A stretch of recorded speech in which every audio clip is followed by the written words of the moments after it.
পাহাড় ঘুরছে। বছরে একাধবার আসে, যখন আসে তখন প্রলয় ঘটে, আর যখন যায় তখন ভগবানও তার অস্তিত্ব খুঁজে বেড়ায়।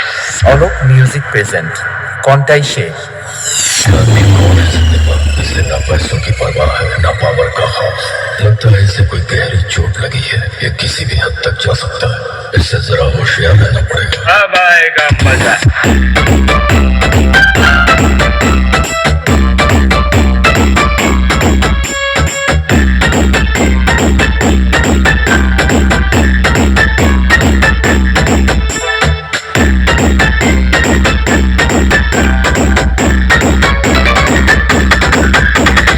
Alok music present